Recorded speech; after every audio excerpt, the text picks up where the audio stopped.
పౌరులందరూ సమానత్వాన్ని, సమాన అవకాశాలను, సామాజిక న్యాయాన్ని అనుభవిస్తున్నారా లేదా? ఈ దేశంలో ఇంతవరకు జరిగిన అభివృద్ధి ఫలాలు అన్ని సామాజిక వర్గాలకు సమానంగా అందుతున్నాయా లేదా? ఈ దేశంలో అట్టడుగునున్న ప్రజానీకం గత 77 సంవత్సరాలుగా ఎంత అభివృద్ధికి నోచుకుంది? లక్షల కోట్ల బడ్జెట్లు 77 సంవత్సరాల నుంచి ప్రభుత్వాలు, అటు కేంద్ర ప్రభుత్వం ఇటు రాష్ట్ర ప్రభుత్వాలు సబ్మిట్ చేస్తూ ఉన్నాయి. ఆ బడ్జెట్ కేటాయింపులు ఎవరికి అనుకూలంగా, ఆ బడ్జెట్ విధానాలు ఎవరి అభివృద్ధి కొరకు ఫోకస్ చేస్తున్నాయి అన్నది తెలుసుకోవటానికి కులగణన అనేది చాలా అవసరం. ఎందుకంటే ఏ సామాజిక వర్గాలు గత 77 సంవత్సరాల నుంచి అభివృద్ధికి ఎంత అభివృద్ధికి నోచుకున్నాయి, వాళ్ళ సోషల్ స్టాండింగ్ ఏంటి, వాళ్ళ ఎకనామిక్ స్టాండింగ్ ఏంటి, వాళ్ళ పొలిటికల్ స్టాండింగ్ ఏంటి, అదేవిధంగా వాళ్ళు ఏ స్థాయిలలో ఈ ప్రభుత్వ ఫలాలు అందుకోవటానికి, ఏ స్థాయిల్లో నిర్ణయీకరణలో పాల్గొంటున్నారు, ఏ స్థాయిల్లో ప్రజాస్వామ్య వ్యవస్థలలో తాము కూడా ఉన్నాము అని గుర్తింపు పొందుతున్నారు అనేది చాలా ముఖ్యమైంది. అది కులగణన మాత్రం ద్వారానే తెలుస్తుంది అన్న విషయాన్ని మనం గమనించాలి. మరి ఎందుకు కులగణన చేయట్లేదు, ఎందుకు కులగణనను వ్యతిరేకిస్తున్నారు అన్నదే ప్రధానమైన అంశం. ఎందుకంటే ప్రభుత్వ విధానాలకు సమాచారం అవసరం కదా.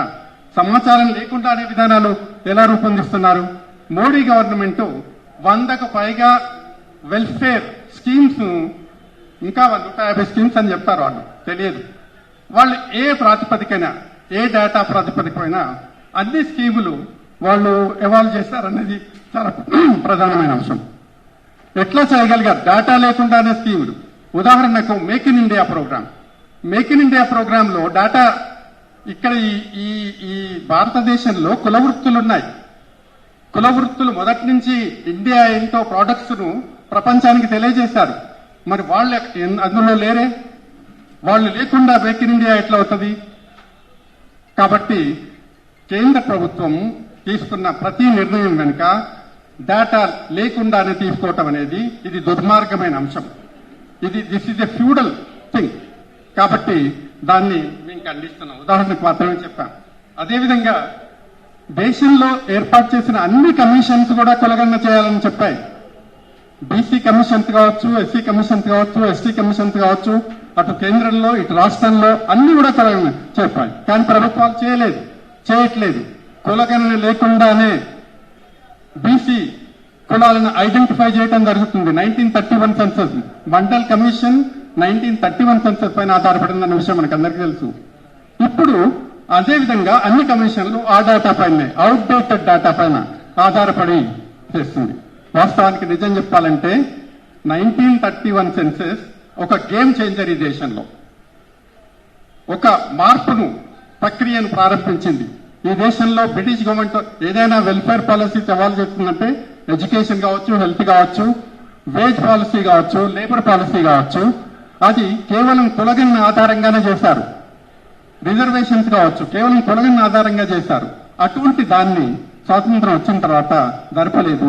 ఇప్పుడు తెలంగాణ ప్రభుత్వం చేస్తుంటే దాన్ని అందరూ వ్యతిరేకిస్తున్నారు. కాబట్టి ఏ అంశాలపైన వ్యతిరేకిస్తున్నారు, అసలు వాళ్ళు ఎందుకు వ్యతిరేకిస్తున్నారు అన్నది ప్రధానమైన అంశం. చాలా క్వశ్చన్స్ ఉన్నాయి. అసలు కులగణన పై ఎల్లప్పుడూ ప్రతి ఒక్కరు శుష్క వాగ్దానాలు చేశారు. బీజేపీ ఒకప్పుడు సపోర్ట్ చేసింది, మళ్ళీ ఇప్పుడు అపోజ్ చేస్తుంది. చాలా రాజకీయ పార్టీలు సపోర్ట్ చేస్తున్నారు, అపోజ్ చేస్తున్నారు. మరి ఎందుకు శుష్క వాగ్దానాలు చేస్తున్నారు? కులగణన అసలు గణాంకాలపై ఎందుకు వ్యతిరేకత ఉంది వాళ్లకు? ఈ దేశంలో కులాలను ఒప్పుకుంటారు కానీ కులగణన చేయరు. కాన్స్టిట్యూషన్ 340 ప్రకారం అనేక కమిషన్స్ ఏర్పాటు చేసి కులాలను గుర్తించవచ్చు, కానీ కులగణన లేకుండానే గుర్తించాలి. ఎందుకు? అదేవిధంగా కుల గణాంకాలపై ప్రజలను కోరుకుంటున్నారు. ఎప్పుడైనా ఎగ్జామ్ చేస్తారా? అందరూ కావాలంటున్నారు, కానీ ప్రభుత్వాలు చేయటం లేదు. అదేవిధంగా సమగ్ర కుటుంబ సర్వే గురించి మనకు అందరికీ తెలుసు. తెలంగాణ గవర్నమెంట్ రాగానే ప్రతిష్టాత్మకంగా లింక్ ఆఫ్ రికార్డ్స్ ఎక్కింది. వాళ్ళు 1 డేలో సమగ్ర కుటుంబ గణన చేశారు. కానీ ఏమైంది? వాళ్ళు బయట పెట్టలేదు. కోర్టులో ఛాలెంజ్ చేశారు, కానీ డిఫెండ్ చేయలేదు. దాన్ని దాచిపెట్టారు. సోషియో ఎకనామిక్ కాస్ట్ సర్వే కేంద్రంలో 2011లో చేశారు. డేటా కలెక్ట్ చేశారు, వేల కోట్ల రూపాయలు ఖర్చు చేశారు, కానీ అది బయట పెట్టలేదు. మరి బీజేపీ గవర్నమెంట్ బయట పెట్టలేదు, ఆ తర్వాత తన చేతిలో బయటపెట్టడానికి అవకాశం ఉన్నా బయటపెట్టలేదు, ఇప్పుడు అడుగుతున్నారు. అదేవిధంగా బీఆర్ఎస్ గవర్నమెంట్ కూడా బయటపెట్టలేదు, ఇప్పుడు అడుగుతున్నారు. కాబట్టి అదేవిధంగా కుల నిర్మూలన జరగాలంటే కులగణన చేయొద్దనే దుష్ప్రచారం చేస్తున్నారు. అసలు కుల నిర్మూలన జరగాలంటే కులగణనే చేసి అండర్స్టాండ్ చేసుకోవాలి అసమానతలు ఏ విధంగా ఉన్నాయని. సాంకేతిక అడ్డంకులు ఉన్నాయంటున్నారు. దేశం విభజనకు గురవుతుంది అంటున్నారు. హిందూ మతం విభజనకు గురవుతున్నారు. ఈ విధంగా అనేక క్వశ్చన్స్ రేజ్ చేస్తున్నారు. ఇవన్నీ థియరిటికల్ క్వశ్చన్స్ అయినప్పటికీ ప్రాక్టీస్ లో ఈ దేశంలో కులం ఉంది, కుల అసమానతలు ఉన్నాయి, కుల వివక్ష ఉంది, అదేవిధంగా కుల పీడన ఉంది. కొన్ని కులాలు అభివృద్ధికి అధికారానికి చాలా దూరంగా నెట్టివేయబడ్డారు. ఆ కులాలను మెయిన్ స్ట్రీమ్ లో తీసుకురావాల్సిన అవసరం ఉంది. వాటి మెయిన్ స్ట్రీమ్ అభివృద్ధిలో తీసుకురావాలంటే కులగణన అనేది ఈ దేశంలో, ఈ రాష్ట్రంలో కంపల్సరీ. కాబట్టి కేంద్రం 2025 లో స్టార్ట్ చేస్తే దాంట్లో తప్పనిసరిగా కుల అంశం దానిలో పెట్టి కులగణన చేయాలని మేము డిమాండ్ కూడా చేస్తున్నాం. ఇప్పుడు ప్రధానంగా ఈ సోషల్ మీడియాలో చూసినట్లయితే తెలంగాణలో దీన్ని వ్యతిరేకిస్తున్నారు. సిల్లీ క్వశ్చన్స్ రేజ్ చేస్తున్నారు.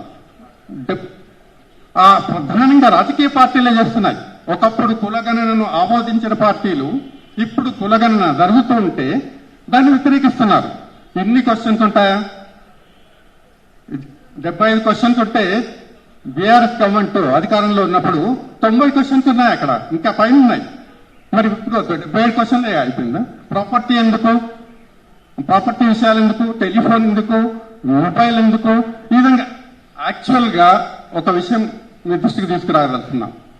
కులం అంశం తప్ప అందులో ఉన్న అన్ని అంశాల పైన ఆల్రెడీ పబ్లిక్ లో డాటా ఉంది, ప్రైవేట్ ఇన్స్టిట్యూషన్ దగ్గర డాటా ఉంది, కమర్షియల్ ఆర్గనైజేషన్ దగ్గర డాటా ఉంది, రకరకాల ఏజెన్సీ దగ్గర డాటా ఉంది, ఇంటర్నేషనల్ ఏజెన్సీ దగ్గర డాటా ఉంది. మొత్తం ఎక్సెప్ట్ కులం తప్ప డాటా ఈజ్ ఆల్రెడీ అవైలబుల్. ఆ అవైలబుల్ అయిన దానికి ఈ క్వశ్చన్ ఎందుకు, ఆకర్షణ ఎందుకు అని అంటాం. అసలు సామాజిక వెనుకబాటుతనం ఎలా తెలుస్తుంది, ఆర్థిక వెనుకబాటుతనం ఎలా తెలుస్తుంది ప్రాపర్టీస్ గురించి తెలియకుండా? ప్రాపర్టీస్ ఏ స్థాయిలో ఎవరికి ఎంత ప్రాపర్టీస్ ఉన్నాయని తెలియకుండా ఆర్థిక వెనుకబాటుతనాన్ని, అసమానతలను గుర్తించడం సాధ్యం. కులగణన ముందుకు సాగనియొద్దు. కులగణన అయితే ఇక్కడ బీసీలు ఇంతకాలం వెనుకబాటుతనానికి గురైన అనేక కులాలు, సంచార జాతులు కావచ్చు, ఎంపీసీలు కావచ్చు, బీసీలు కావచ్చు, ఇంకా అనేక ముస్లిం కులాలు కావచ్చు, చిన్న చిన్న కులాలన్నీ చాలా వెనుకబాటు 100 కులాలకు పైగా అసలు వార్డు మెంబర్ గా కూడా ఎన్నికరాలి. It's a shame on the part of the government. 75 సంవత్సరాలు అయింది, వార్డు మెంబర్ కూడా కాదా? ఈ దేశంలో ప్రజాస్వామ్యం ఉంది అని చెప్పుకోవటానికి సిగ్గుపడాలా మనం? కాబట్టి కులగణన ద్వారానే మొత్తం సామాజిక, ఆర్థిక, రాజకీయ, విద్యాపర, ఉపాధిపర, కులపర డీటెయిల్స్ అన్ని తెలుస్తాయి. కాబట్టి కులగణనను ఈ రాష్ట్రంలో నిర్విఘ్నంగా కొనసాగించాలని మీ ద్వారా ప్రజలను కోరుకుంటున్నాను. బీసీ సంఘాలు, ఎస్సీ సంఘాలు, ఎస్టీ సంఘాలు, ప్రజాస్వామ్యవాదులందరూ కూడా ఈ కులగణనను సమర్థించాల్సిందే. ఎవరైతే కులగణనను వ్యతిరేకిస్తారో వాళ్ళందరూ వాస్తవానికి ప్రజాద్రోహులు. పెద్ద ఎత్తున అంటే తెలంగాణలో 90% పైగా బీసీ, ఎస్సీ, ఎస్టీ మైనారిటీలు ఉన్నారు. వాళ్ళ డేటా డీటెయిల్డ్ గా లేదు, కానీ డేటా కలెక్ట్ చేయొద్దు అంటే వాళ్ళందరూ ప్రజాద్రోహులే. కాబట్టి ఈ అంశాలపైన మా మిత్రులందరూ పాల్పంచుకుంటారు.